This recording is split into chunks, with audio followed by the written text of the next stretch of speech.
हाँ मोहन भाई। Thank you विजय। नमस्ते दोस्तों, मैं एक शराबी हूँ, मेरा नाम मोहन हाय मोहन भाई। पर हाय है। परमेश्वर कृपा है। अल्कोहलिक एनोनिमस साथ है। मैं सोबर हूँ। मेरा छोटा छोटा सिस्टर को दुर्ग, रायपुर के पास में दुर्ग है। वहाँ वो रहती है। तो छोटी बहन वहाँ रहती थी। और मेरे को हमेशा हमेशा मेरे को एक रिस्पॉन्सिबल, यानी कोई काम है, कुछ पहुंचाना है, तो मेरे को बहुत बार जाना पड़ता। तो एक बार मैं खूब दारू पी। मैं रहने वाला हूँ नागपुर से 75 किलोमीटर दूर, वहां का रहने वाला हूँ। मेरे को नागपुर में अट्रैक्शन था, वहां हमारे गांव में दारू शराब बनती है। तो अट्रैक्शन था। रेलवे स्टेशन पहुंचने से पहले ही मैं बहुत दारू पी लिया था और मेरे को जाना था दुर्ग, रायपुर। और ट्रेन में कयामत की भीड़ थी। बीच में डोंगरगढ़ एक तीर्थ क्षेत्र है, वहां पर वो तीर्थ क्षेत्र में यात्रा थी। और यात्रा की वजह से कयामत की भीड़ वो बोगी में थी। बड़ी मुश्किल से मेरे को गेट पर बैठने का मौका मिला। अब मैं गेट में बैठा और मेरा बायां हाथ, मैंने वो जो रॉड रहता है, वो रॉड के अंदर मेरा बायां हाथ था और बहुत भीड़ थी। 3 लोग ऑलरेडी वो गेट के ऊपर बैठे थे। मैं फुल पीकर गेट पर बैठा हुआ, 3 लोग ऑलरेडी बैठे थे। एक आदमी को ज्यादा देर तक खड़ा रहना सहन नहीं हुआ, वो भी बैठने की कोशिश कर रहा था। और उस कोशिश में मैं बाहर फेंका गया।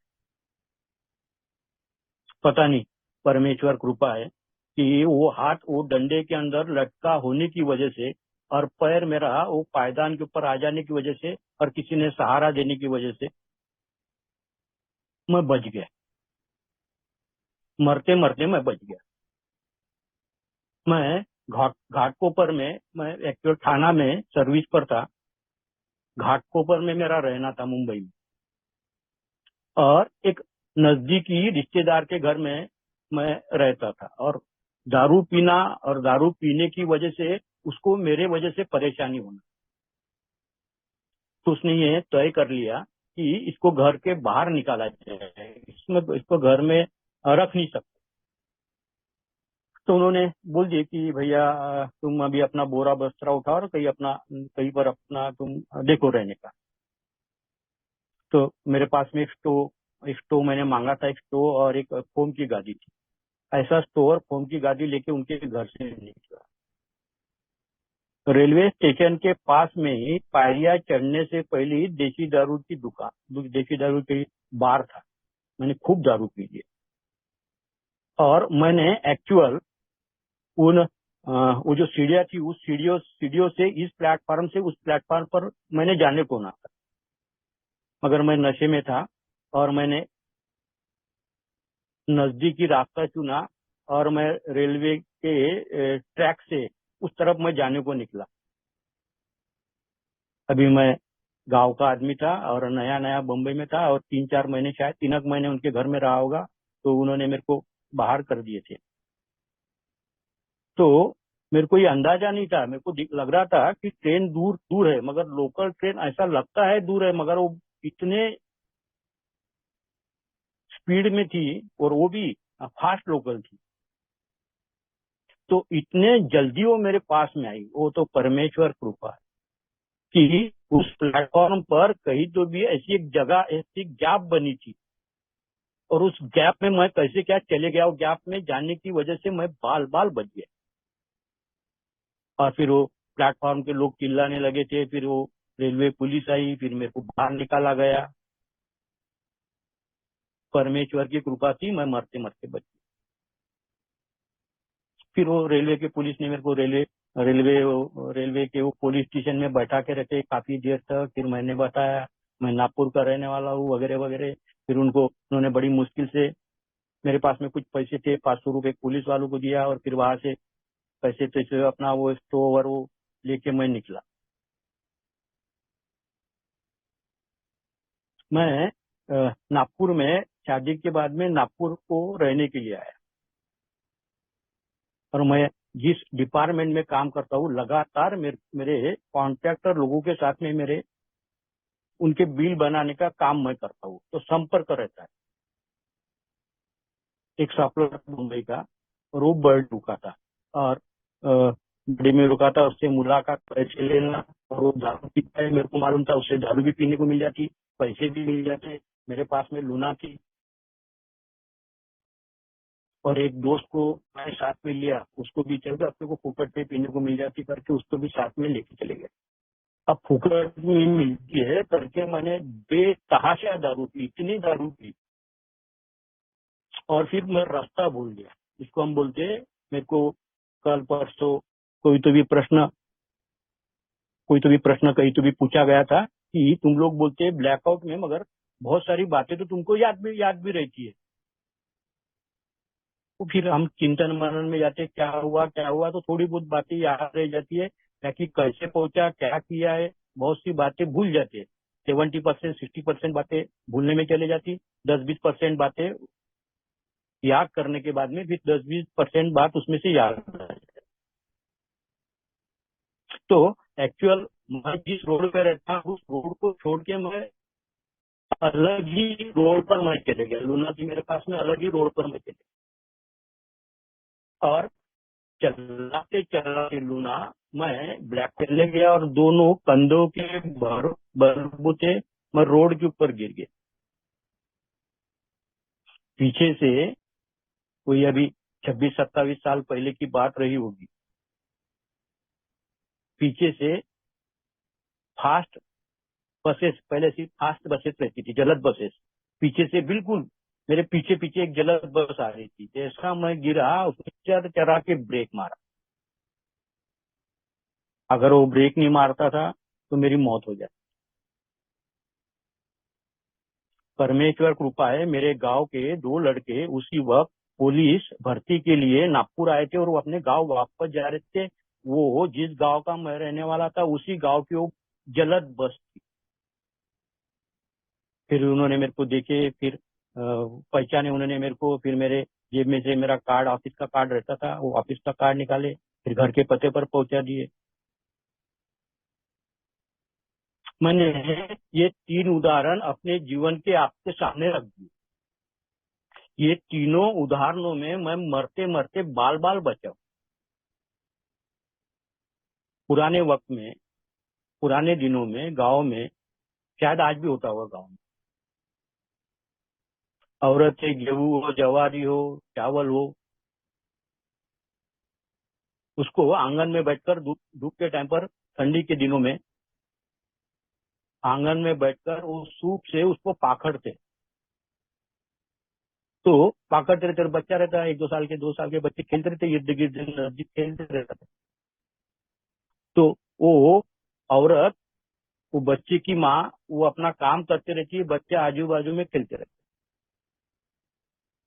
मगर उसकी नजर पूरी वो बच्चे के तरफ है। बच्चा 3-4 बार गेट गेट के पास में जाता है, वो लोहे के गेट से चढ़ते जाता है, फिर उतरते जाता है, माँ देखते रहती है। और फिर एक वक्त ऐसा आता है कि बच्चे की हिम्मत बढ़ जाती है, और गेट के टॉप पर पहुंचने की कोशिश करता है, और टॉप पर पहुंच भी जाता है, और जब माँ की नजर जाती है दौड़ के जाती है और उसको वहां से उतारती है। उसको पता है कि ये गिर जाएगा, नीचे गिर जाएगा, इसको लग जाएगा। बस परमेश्वर को इसी तरह से जितने बार मैं इस तरीके से इंसिडेंट में फंसता था, अब उसको एहसास हो गया कि अगर इसको अभी नहीं संभाले, अभी अभी अभी अगर इसको रास्ता नहीं बताए तो इसकी मौत निश्चित है। तो जैसे माँ की नजर बच्चे पे रहती है, वैसी परमेश्वर की पूर्व में भी मेरे ऊपर नजर रहती है। और जब बात मौत तक आ गई तो उसने तुरंत मेरे को वहां से एनानिमस में बिठा दिया। एक आखिरी इंसिडेंट पब्लिक एनानिमस में आने की सबसे बड़ी वजह, मैं सेमी गवर्नमेंट स्कूल में खूब दारू पीता। जगहों से ही मैं नागपुर से 25 किलोमीटर रोज अप डाउन कर रहा, पिछले 30 सालों से कंटिन्यू में अप डाउन कर रहा। सुबह के वक्त में दारू पी के मैं निकलता था, और मैं जहाँ मेरा ऑफिस है उसके पीछे में ही दारू मेरे को मिलती थी, तो मैं ऑफिस में पहुंचे बराबर भी दारू पीता। तो ये सब देखते रहते, वरिष्ठ जो ऑफिसर रहते वो सब देखते रहते। और फिर मेरी कंप्लेंट हुई, और जिसने कंप्लेंट की, एक दिन मैं कब दारू पीकर था,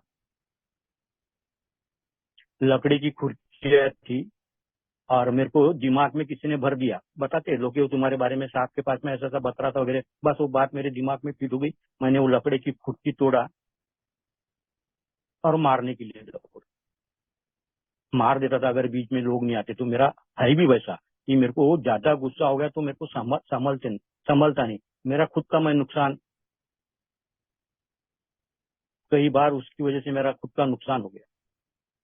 फिर फिर शिकायत गई, बड़े बड़े ऑफिसर के पास में शिकायत गई कि दारू पी के रहता है और आज तो मारने को दौड़ा वगैरह, बहुत सारी बातें होगी। मैं बहुत डर गया।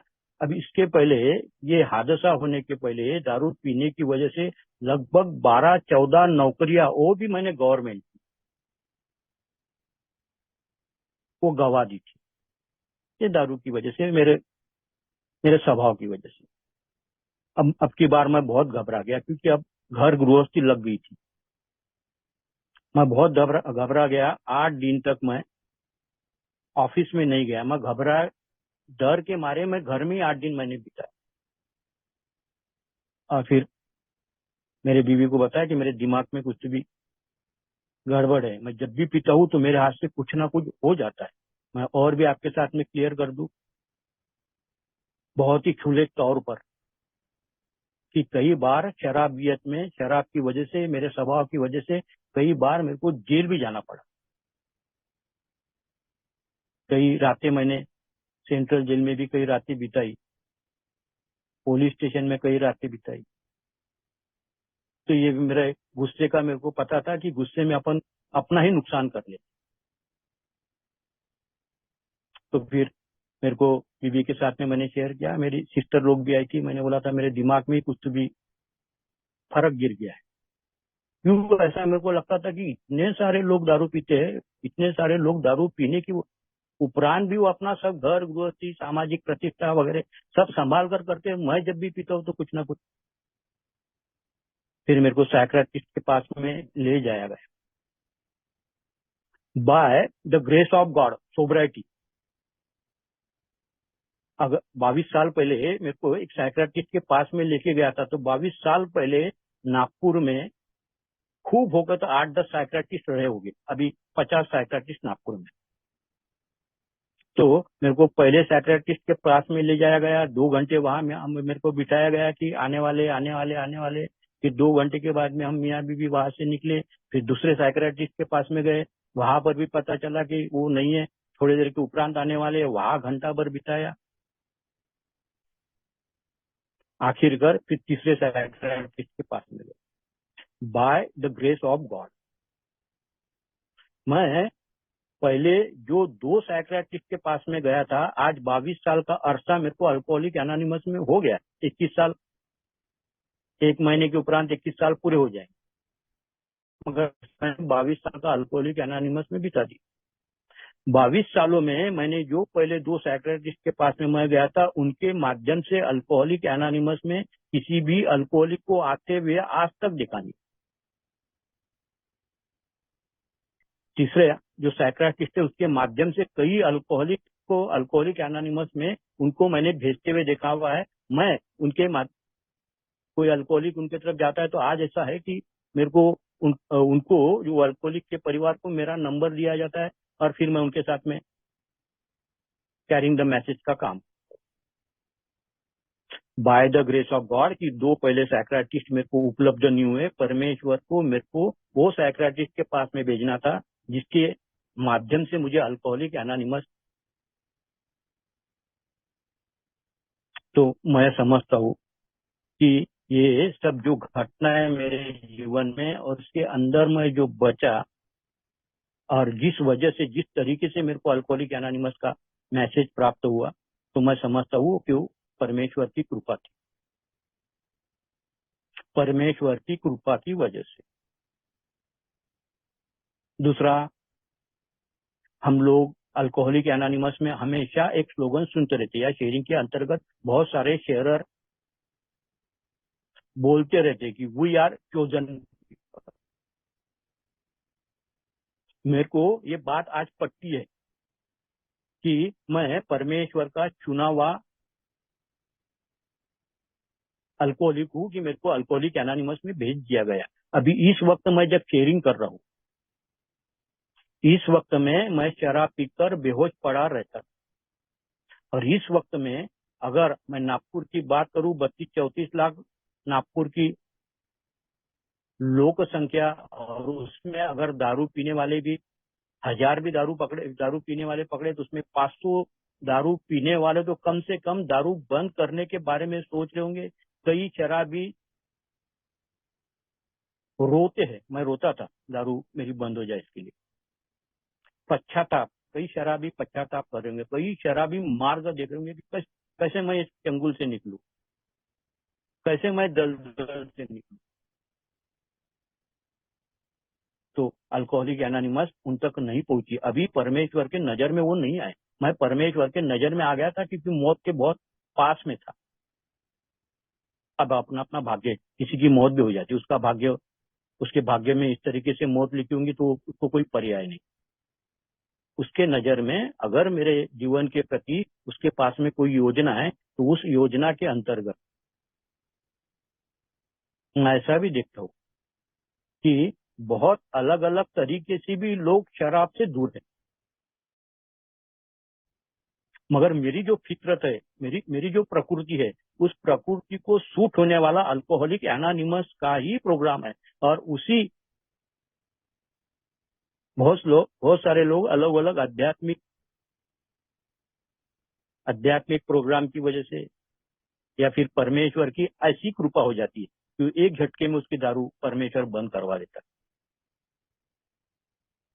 मगर अल्कोहलिक एनोनिमस का जो प्रोग्राम है वो मेरे फितरत को लेके, मेरी सोच को लेकर, और इसी प्रकार का प्रोग्राम मेरे लिए जरूरी है करके परमेश्वर ने मेरे को अल्कोहलिक एनोनिमस में ही भेजा। और भी तरीके,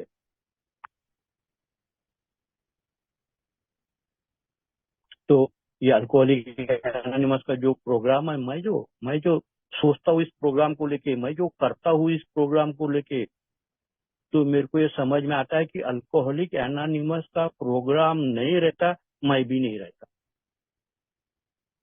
दूसरी चीजें मेरे को, मेरे लिए काम नहीं करती, अल्कोहलिक एनोनिमस का प्रोग्राम ही मेरे लिए काम कर सकता था करके परमेश्वर ने मेरे को अल्कोहलिक एनोनिमस के प्रोग्राम में ही भेजा। मेरे को थोड़ा सा अल्कोहलिक एनोनिमस का लिटरेचर पढ़ने का शौक भी रहा है। तो बहुत बार हम अल्कोहलिक एनोनिमस में ऑनलाइन के स्वरूप में बहुत बार हम ये स्लोगन भी सुनते हैं, 3 प्रासंगिक विचार, बिग बुक में दिए हुए 3 प्रासंगिक विचार, कि मैं स्वयं के बलबूते पे अपनी शराब बंद नहीं कर सकता, मैं स्वयं के बलबूते पर अपना जीवन ठीक ठाक चला नहीं सकता। पहला प्रासंगिक विचार।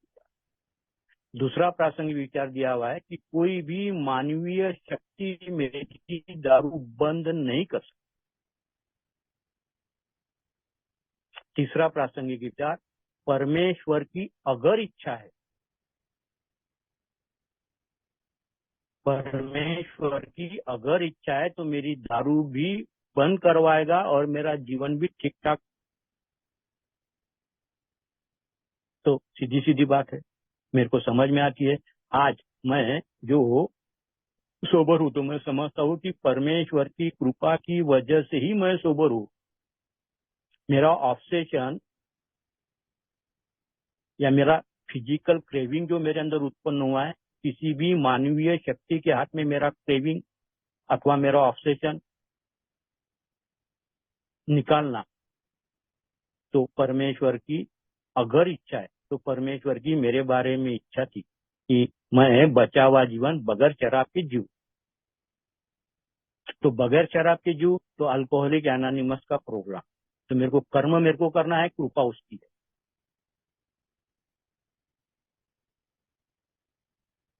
सामज्ञवादी इस चैप्टर में लिखा हुआ भी है कि श्रद्धा बगैर कृति के मृत होते।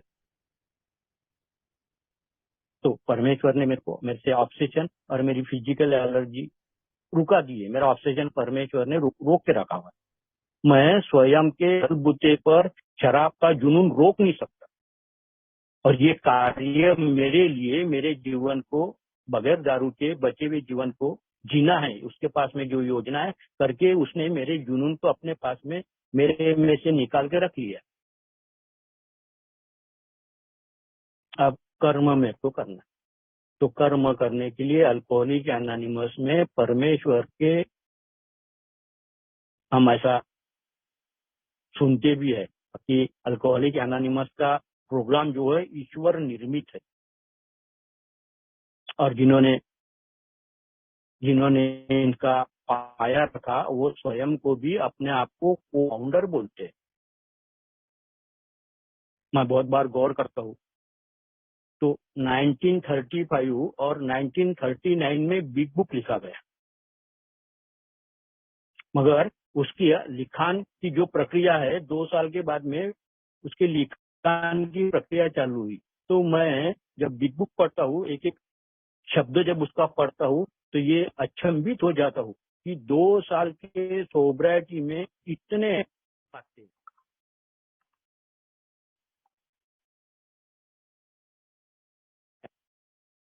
इतने हाई लेवल की बातें और एक अल्कोहलिक को दिल को भिड़ने वाली बातें 2 साल के सोब्राइटी में कोई व्यक्ति लिख नहीं सकता। इंसान के बस की बात नहीं। 2 साल के सोब्राइटी में बिग बुक जैसा दूसरा दुनिया का सबसे बिका जाने वाला ग्रंथ और एक अल्कोहलिक के दिल को छू लेने वाली बात है। 2 साल के सोब्राइटी में असंभव है, और इसलिए शायद वो ईश्वर निर्मित अल्कोहलिक एनोनिमस का प्रोग्राम है। और जब ईश्वर निर्मित अल्कोहलिक एनोनिमस का प्रोग्राम है, तो ईश्वर मेरे जीवन का उद्देश्य, मेरे स्वयं के जीवन का, मेरे को स्वयं को ज्ञान, जिसको हम आत्मज्ञान बोलते हैं। तो अल्कोहलिक एनोनिमस के अंदर मेरे को अल्कोहलिक एनोनिमस का प्रोग्राम करने की वजह से, अल्कोहलिक एनोनिमस का बिग बुक हो चाहे अल्कोहलिक एनोनिमस का प्रोग्राम हो, अल्कोहलिक एनोनिमस का पूरा प्रोग्राम श्रद्धा के मार्ग के ऊपर निर्मित है। बिग बुक ये किताब पूरी की पूरी मेरे अंदर श्रद्धा उत्पन्न करने की कोशिश करता है। लगे हाथ एक उदाहरण, मेरी साल भर के लगभग साल भर के करीब मेरी सोची थी। परमेश्वर काम करता है bye the grace of God. साल भर के करीब मैं पहुंच रहा, और इस बीच के दरमियान में मेरे को बहुत कंफ्यूजन होता था। बगैर ईश्वर को मानने वाले भी बहुत सारे लोग मेरे को सक्सेस दिखते थे, और अल्कोहलिक एनोनिमस मेरा प्रकृति भी है कि मैं ऑब्जर्वेशन में करते रहता हूँ, तगड़ा है मेरा ऑब्जर्वेशन। तो ये परमेश्वर की संकल्पना को लेकर मैं काफी कंफ्यूजन में मैं चलता, और मेरे को ऐसा लगता है कामयाब वो है जो परमेश्वर का हाथ न पकड़ते हुए स्वयं के बलबूते पर जो जर्नी करते हैं, वो ज्यादा कामयाब मेरे को दिखते, आज भी दिखते। आज भी मेरे को बहुत बार ऐसा फीलिंग हो जाता है। तो मैं बहुत कंफ्यूज स्टेट ऑफ माइंड में रहता था कि परमेश्वर है कि नहीं है कि नहीं है। और ज्यादा नजर एकाधी अगर कोई बात जेहन में मेरे फिट हो गई, तो उसी बात को उसी तरीके से उसी दृष्टिकोण से मैं व्यक्तियों को भी देखूंगा, परिस्थितियों को भी देखूंगा। तो मेरे को फिर वैसा मेरा दृष्टिकोण हो गया, वैसे ही लोग मेरे को ज्यादा सक्सेस दिखने लगे। तो परमेश्वर की कृपा से मैं दारू से दूर हूं, मगर उसी के ऊपर मैं शक कर रहा हूं कि है कि नहीं है। तो एक दिन एक बड़े प्रोग्राम में अंधश्रद्धा निर्मूलन समिति मैं जाके पहुंचा, क्योंकि कंफ्यूज में था। मैं जाके पहुंच गया, बैठा, और बैठने के बाद में घंटे भरे में बिल्कुल मेरा माइंड क्लियर हो गया कि परमेश्वर वगैरह ऐसी कोई रहता नहीं है। ऐसा कुछ रहता नहीं है। एकदम मेरा माइंड क्लियर हो गया। अभी प्रोग्राम और 3-4 घंटे चलने वाला था, उसमें प्रश्न उत्तर वगैरह सब रहने वाले थे। तो इस दरमियान चंद्रपुर का एक मेंबर था जो आप आज पुणे में स्थायिक हो गया। तो इस दरमियान उसका फोन आया और उसका फोन उठाने के लिए मैं बाहर निकला। फिर बातचीत चली और फिर थोड़ी सी आवाज वगैरह चल रही थी, तो उसने मेरे को पूछ लिया कहा है बोले। तो मैंने ऐसा था बोला, वो ऐसा था अंधश्रद्धा निर्मूलन समिति का कार्यक्रम है, वो मैं अटेंड कर रहा हूँ। तो उन्होंने बोला कि तुरंत उस कार्यक्रम को छोड़ के तुरंत घर को निकल जाए, और घर में जाने के बाद में मेरे को एक मिस कॉल दे देना। अभी मिस कॉल का जमाना नहीं रहा, उस टाइम पर मिस कॉल का ही जमाना था। तो घर में पहुंचे तो उन्होंने बताया कि अपना जो मार्ग है, अल्कोहलिक एनोनिमस का जो मार्ग है, वो श्रद्धा का मार्ग है, और श्रद्धा के मार्ग से हमको फायदा हो रहा है। श्रद्धा की मार्ग की वजह से, भगवान की संकल्पना की वजह से मेरे को प्रार्थना हो, संकल्पना की वजह से मेरे को जब फायदा हो रहा है, मैं दारू से भी दूर हूँ, मैं मरते मरते बचा हूँ और दारू से भी दूर हूँ। तो जब श्रद्धा के मार्ग पर चलने से मेरे को फायदा हो रहा है, तो फिर क्यों मैं ऐसे संगत में जाता हूँ कि जहाँ पर श्रद्धा पे शंका खड़ी की जाती। और फिर इस विषय पर, इस बात को लेकर मैंने बहुत सारी चर्चाएं की। तो मेरे को पता चला कि दुनिया में कोई भी ऐसा इंसान नहीं है जो श्रद्धाहीन है। नास्तिक की भी भगवान नहीं है, ये अपने आप में बहुत बड़ी श्रद्धा है कि नहीं है। वो इतनी ज्यादा श्रद्धा है कि वो नहीं बोलता। जिसकी है उसकी तो है ही, और जिसकी नहीं है तो वो नहीं है, ऐसा बोलना अपने आप में उसकी बहुत बड़ी श्रद्धा है। तो मेरे को अल्कोहलिक एनोनिमस का जो प्रोग्राम दिया वो श्रद्धा का प्रोग्राम, मेरे को समझ में आया कि मेरे को इस चीज से फायदा हो रहा है, मेरे को प्रार्थना का फायदा हो रहा है। अब परमेश्वर को तो मैं जानता नहीं, मगर प्रार्थना करने से तो मेरे को फायदा हो रहा है। ये तो श्रद्धा उत्पन्न करना, अपने आप में श्रद्धा उत्पन्न, और सात्विक जीवन, जैसा लिखा है, sobriety by the grace of God. तो ये सात्विकता जो है, ये जीवन जीने के लिए मेरे अंदर श्रद्धा रहना नितांत आवश्यक। बगैर श्रद्धा के बात आगे बढ़ नहीं सकती। और अल्कोहलिक एनोनिमस का प्रोग्राम परमेश्वर से चालू होकर परमेश्वर के कार्य करने पर जाकर समाप्त होता है। तो उसके लिए मेरे अंदर श्रद्धा नितांत आवश्यक है, जो कि मेरे पास में नहीं। अब मैंने कहा अल्कोहलिक एनोनिमस का प्रोग्राम अगर मैं करता हूँ, प्रोग्राम अगर मैं करता हूँ, तो मुझे अपने बारे में ज्ञान प्राप्त होता है, जिसके दूसरे शब्दों में आत्मज्ञान बोला जाता है। तो मेरे अंदर श्रद्धा उत्पन्न करने के लिए मैंने महीना, 2 महीने, 3 महीने लगातार दूसरी पारी पढ़ना और प्रैक्टिस करने की कोशिश करना। तो अल्कोहलिक एनोनिमस का प्रोग्राम, जैसे जैसे मैं स्टेप्स पर आगे बढ़ते रहता हूँ, तो मेरे को मेरे ही बारे में, जो कि मुझे ज्ञात नहीं, जिसके बारे में मैंने कभी सोचा भी नहीं था कि मैं इस प्रकार का इंसान। तो अल्कोहलिक एनोनिमस के प्रोग्राम के बारे में मेरा सही वास्तविक स्वरूप मेरे सामने आया। मैं बहुत बार शेयरिंग के माध्यम से बोलते रहता हूँ कि जब जब भी इस प्रकार की बात आ जाती है शेयरिंग करने के वक्त में, तो मैं बोलते रहता हूँ कि मैं अपने आप को जो समझता था वो एक मोह। दुनिया के नजरों में मैंने मेरी जो प्रतिमा बनाई और दुनिया ने मेरे को जिस तरीके से समझा, वो दूसरा मोह। अल्कोहलिक एनोनिमस के प्रोग्राम के अंतर्गत वस्तु स्थिति, वास्तविकता मैं कैसा हूँ, और परमेश्वर को अभिप्रेत, परमेश्वर का आशीर्वाद यही है, परमेश्वर की कृपा यही है कि तू अपने आप को जान ले। मैं अगर ज्यादा बड़ी बात नहीं कर रहा हूँ, तो मैं अल्कोहलिक एनोनिमस में अपने आप को जानना मुफ्त में मिल जाता, थोड़ी सी कर्म करने से, थोड़े से प्रयत्न करने से। कई लोग इतनी मेहनत करते हैं, मेहनत करने के बावजूद उनको खुद के प्रति ज्ञान प्राप्त नहीं होता।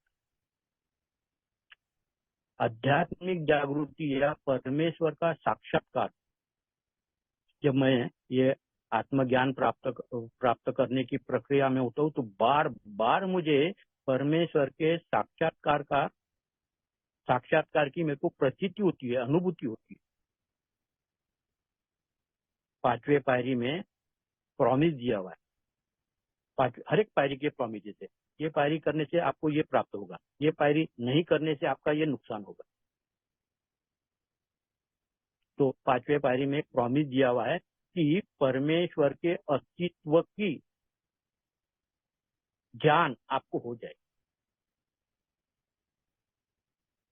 तो 5वां पायरी करने के बाद में मेरे को ये कंफर्म हो गया कि सत्य पूरा गतकाल जो है, गतकाल में कैसी कैसी घटनाएं हुई, क्या क्या हुआ, उसके अंतर्गत एक कोई तो भी अज्ञात शक्ति मेरे साथ में काम करती थी। अब उसको शब्दों में देव बोलो, अल्लाह बोलो, ईश्वर बोलो, जो भी बोलना है शब्दों में, मगर वो अज्ञात है, जिसको हम अननोन पावर।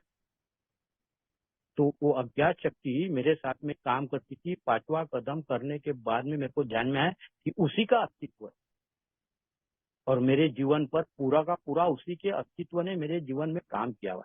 मैंने अपने आप को परेशानी में डाला और हर बार उसने मेरे को परेशानी में से। तो एक बात और मेरे को समझ में आती है, जिस संस्कार में, जिस परिवार में मेरा जन्म हुआ, जिस संस्कार परिवार से मिलते, समाज से मिलते, शिक्षा के माध्यम से मिलते, जहां जहां से भी जो जो संस्कार मेरे को बचपने में मिले, तो एक बात तो कन्फर्म थी कि परमेश्वर को मानना है। रात में कहीं दूसरे के कहीं जाना है थोड़ी दूर पर, तो डर लगता था, तो माँ बोलती थी जय बजरंग बोली बोलते ही चले जा।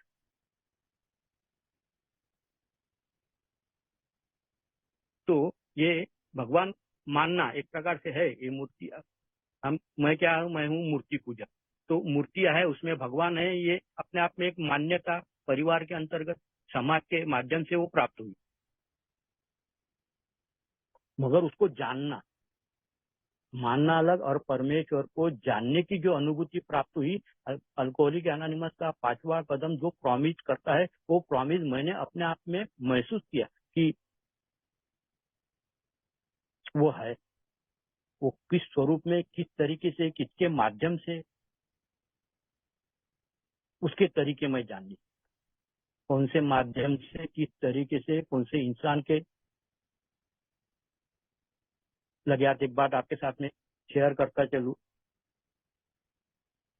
परमेश्वर मेरे जीवन में काम करते हुए उसके काम को मैं दृष्टा बनकर देख सकता हूँ। आध्यात्मिक स्थिति ठीक होना चाहिए। मैं सितंबर 2023 में रिटायर्ड हुआ,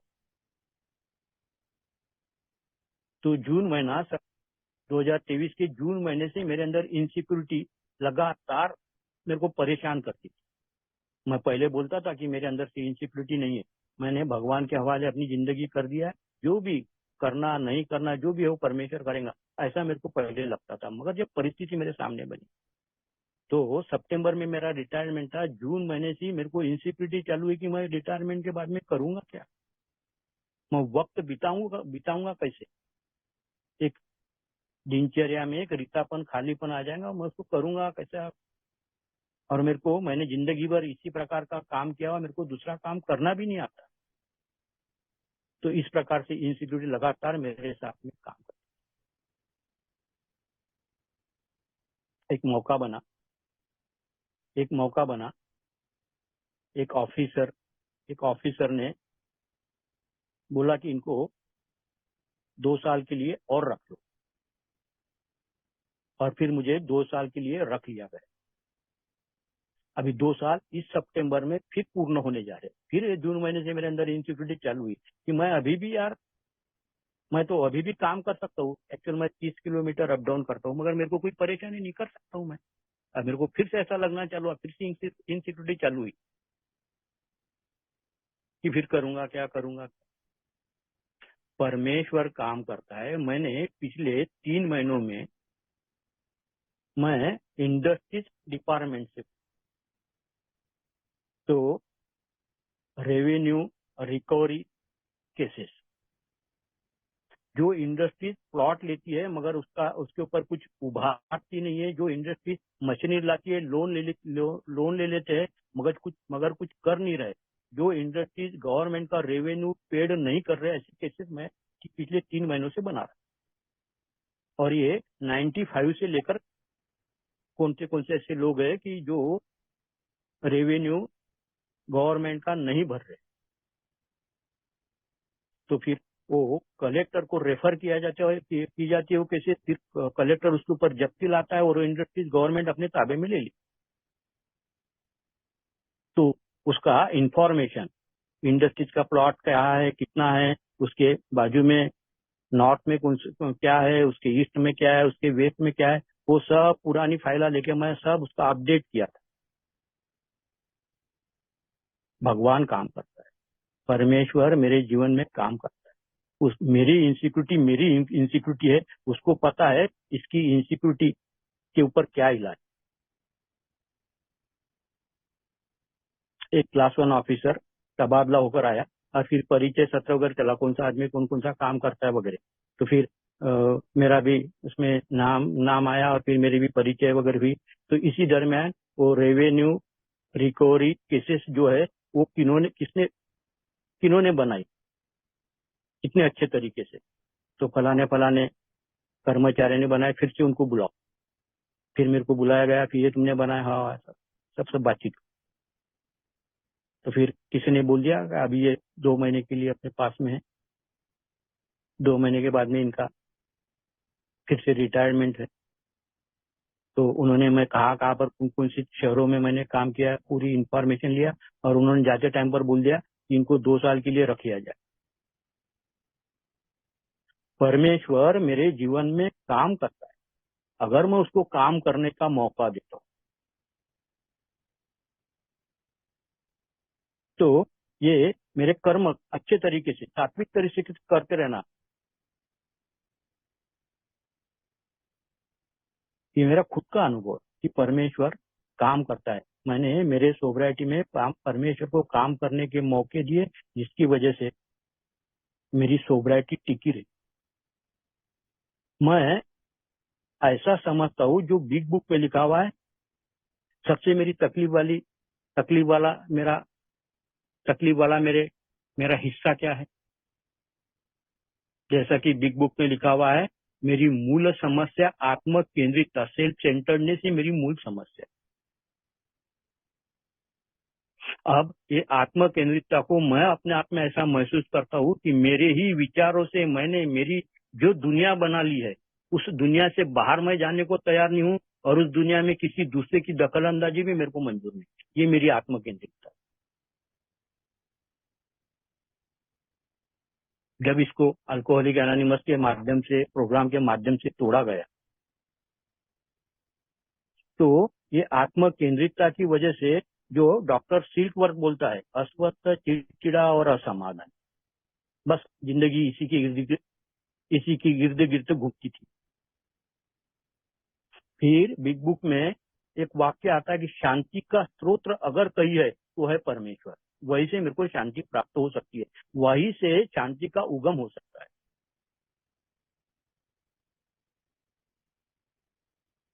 और अल्कोहलिक एनोनिमस 9वां कदम करने के बाद में, या अल्कोहलिक एनोनिमस का प्रोग्राम करने के बाद में, ये सब परमेश्वर के हाथ में अपना हाथ देने की वजह से कर्म मेरे को करते रहने का। मेरे को ये समझ में आया कि कर्म मेरे को करते रहने के हैं, परमेश्वर के साथ में दोस्ताना बढ़ाते हुए उसके हाथ में अपना हाथ देते हुए। यश आएगा, अपयश आएगा, जो भी आएगा, जैसी भी परिस्थिति आएगी, परमेश्वर को उसमें से मुझे कुछ सीख देने की है। विपरीत परिस्थिति आ जाए, free, joyous and useful life, happy life. परमेश्वर मेरे को मेरे सात्विक जीवन में मेरे से ये चाहता है कि मैं एक अच्छा प्रसन्न भरा और किसी के उपयोग में आने वाला भय मुक्त स्वतंत्र ऐसी जिंदगी जीऊं। जबकि ये स्वतंत्रता, आनंद और किसी की उपयोग में आने वाली जिंदगी अल्कोहलिक एनोनिमस में आने के पूर्व, ये प्रोग्राम करने के पूर्व, इससे मैं हाथ धो बैठा। क्या था? डिप्रेशन, नाराजगी, बेचारापन, आत्मग्लानि, पश्चाताप। क्या था जिंदगी में? था क्या? जब मैं अल्कोहलिक एनोनिमस में आया था तो मेरे पास में था क्या? आत्मग्लानि, पश्चाताप, बेचारापन,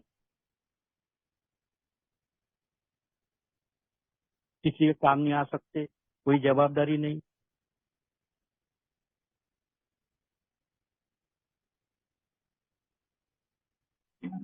ऐसी मायूस जिंदगी, चारों तरफ से मायूसी। और लगता भी ऐसा था कुछ पड़ा नहीं जिंदगी में, इससे तो मर जाना बेहतर। ऐसे ही लगता था, ये कुछ पड़ा नहीं जिंदगी में। जो भी चाहा जीवन में, कुछ भी नहीं मिला। जो भी चाहा,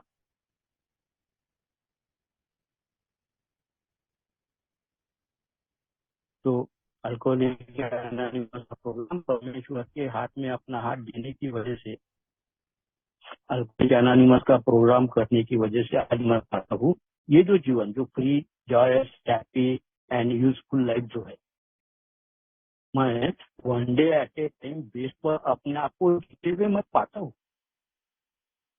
आज मेरे पास भी चॉइस है किसके साथ में रहने का है, नहीं रहने का है, क्या करने का है, क्या नहीं करने का है, शराब पीना है, नहीं पीना है, जो भी चॉइस है। तो कौन सी चॉइस पे जाना है? पॉजिटिव चॉइस पे जाना है कि निगेटिव चॉइस पे जाना है? मेरे पास में चॉइस है और प्रोग्राम ने मेरे को उतना फ्रीडम दिया हुआ, मेरे पास में फ्रीडम है। खुश हूँ, आज जो जिंदगी है उसमें खुश हूँ। किसी के काम में मैं आ पा रहा हूँ। तो परमेश्वर को मेरे सात्विकता में परमेश्वर का ये आशीर्वाद है, सिर्फ कर्म मेरे को करने पड़े, उसकी ये कृपा, उसकी कृपा मेरे साथ में लगातार चलती रही। सिर्फ कर्म मेरे को करते रहने पड़े, वो सिर्फ प्रोग्राम करने के लिए।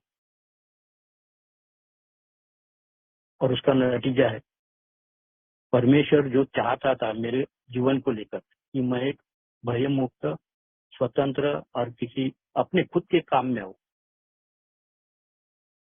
और किसी के काम में आ सकूं, ऐसा जीवन। तो ये जो जीवन आज मैं one day at a time base पर जी रहा हूँ, ये भी परमेश्वर के आशीर्वाद की वजह से ही है। मेरे स्वयं के बलबूते पर ये हो नहीं सकता। उसकी वजह बिग बुक में जो वाक्य लिखा हुआ है, फिर दोहरा देता हूँ कि शांति का स्रोत परमेश्वर से ही निकलता है, उसी के माध्यम से मेरे को शांति प्राप्त हो सकती है। लगे हाथ बिल डब्ल्यू परमेश्वर के बारे में जो बोलता है, लगे हाथ वो भी बिल डब्ल्यू परमेश्वर का नाम जब जब भी लेता है तो वो बोलता है जब जब भी मैं परमेश्वर का नाम लूंगा तब तब भी हमने, सुनने वाले ने, ये पढ़ने वाले ने ये समझना चाहिए कि उसको अभिप्रेत जो परमेश्वर है, उस परमेश्वर को, मैं मेरे परमेश्वर की बात कर रहा हूँ तो उसका जो परमेश्वर है, उसका जो भगवान है, वो उसको लेकर उस तरीके से मेरी बात को समझे। मैं मेरे परमेश्वर की बात कर रहा हूँ तो वो उसके परमेश्वर को लेकर समझे।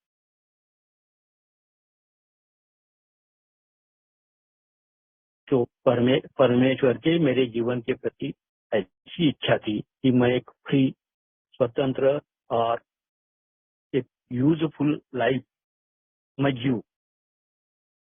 तो आज मैं देखता हूँ अल्कोहलिक एनोनिमस के प्रोग्राम की वजह से और परमेश्वर के आशीर्वाद की वजह से ये जो सात्विकता, सोब्राइटी, जो सात्विकता है, जो कभी मेरे दिमाग में जो विकृत गंदे विचार जिसके साथ में मेरी जर्नी चलती थी, अगर परमेश्वर के बारे में और थोड़ा सा आगे बढ़कर मैं बोलूं या सात्विकता को लेकर और थोड़ा सा आगे बढ़कर मैं बोलूं, तो भारत में जितने बड़े बड़े लोग हो गए उनको हमने भगवान के स्वरूप में उनको हमने भगवान माना। क्यों भगवान माना? अभिप्रेत ऐसा है कि सद्गुणों का समूह यानी भगवान। जहाँ जिन जिन लोगों ने समाज में काम किए, जिनको हमने संत बोले, इसका ही अर्थ ऐसा है कि उनको हमने भगवान का दर्ज दिया। इसका अर्थ ऐसा है कि उनके अंदर सद्गुण ज्यादा थे, क्षमा करने की ज्यादा थी, परोपकार की भावना, परमार्थ की भावना ज्यादा थी। तो सद्गुणों का समूह जिस व्यक्ति में आता है वो परमेश्वर के। तो कभी मेरे में बहुत विकृत विचार, तो आज अल्कोहलिक एनोनिमस के प्रोग्राम की वजह से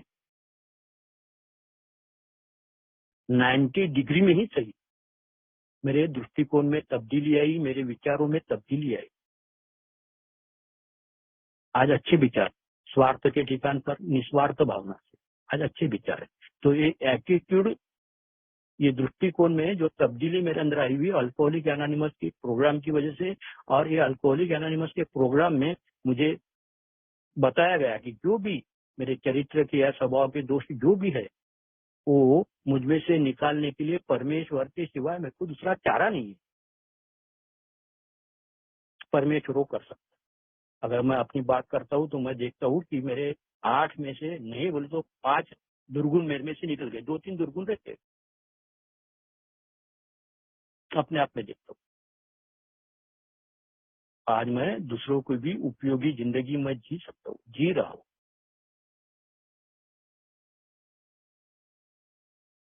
तो ये सब अल्कोहलिक एनोनिमस में परमेश्वर ने भेजा। उसका हाथ पकड़ने की वजह से ये जो सात्विक जीवन की कल्पना है, ये परमेश्वर के आशीर्वाद के बगैर मेरे को ऐसा लगता है कि मेरे लिए वो संभव नहीं है। तो उसका आशीर्वाद है, एक सात्विक जीवन, सात्विक विचार, एक स्वतंत्र विचारों से, और एक उपयोगी जीवन दूसरों के लिए, अपने लिए भी और दूसरों के लिए।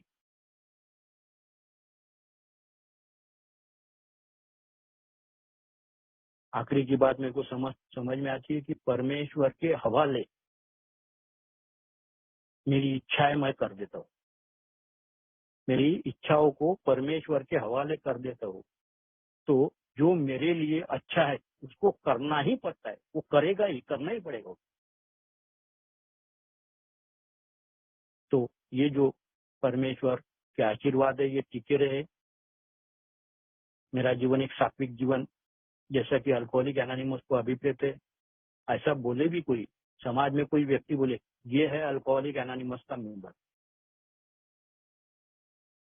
इस तरीके का सात्विक जीवन, इस तरीके का सकारात्मक जीवन, मेरे इर्द गिर्द जहां भी जाऊं एक सकारात्मकता, एक हैप्पीनेस, एक प्रसन्नता मेरे साथ में चलती रहे, और बोलना पड़े किसी को कि ये है अल्कोहलिक एनोनिमस का मेंबर।